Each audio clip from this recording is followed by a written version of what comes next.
Inaprubahan na ni Pangulong Bongbong Marcos ang proposal na i-repair ang Guadalupe Bridge at gawin itong earthquake resistance na kayang alpasan maging ang magnitude 8 na lindol. Sa kanyang Facebook post, sinabi ng Pangulo na inaprubahan niya ang rehabilitasyon ng tulay kasabay ng pagtalakay sa mga update at plano sa mga infra project sa bansa sa ginanap na 20th National Economic and Development Authority o NEDA board meeting sa Malacanang.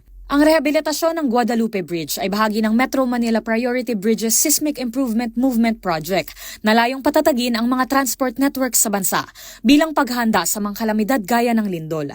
Ayon sa Pangulo, nakikipagtulungan na din ng gobyerno sa mga eksperto sa paglikha ng traffic management plan para mabawasan ang epekto ng malalang traffic na pinapasa ng mga commuter.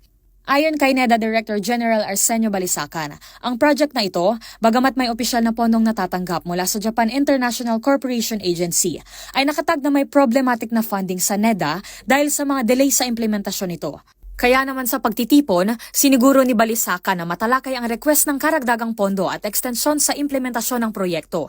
Tinatayang 365,000 na motorista ang dumadaan sa EDSA sa pamamagitan ng Guadalupe Bridge. At noong Hulyo, matatanda ang inanunsyo ng Department of Public Works and Highways o DPWH na target na simulan ng ahensya ang rehabilitasyon ng tulay sa Q4 ng taong ito kapag natapos na ng gobyerno ang expansion sa EDSA.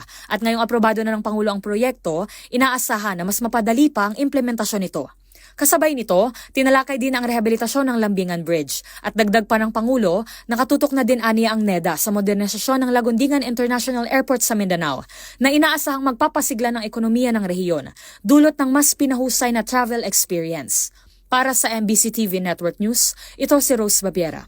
Una sa Pilipinas, una sa Pilipino.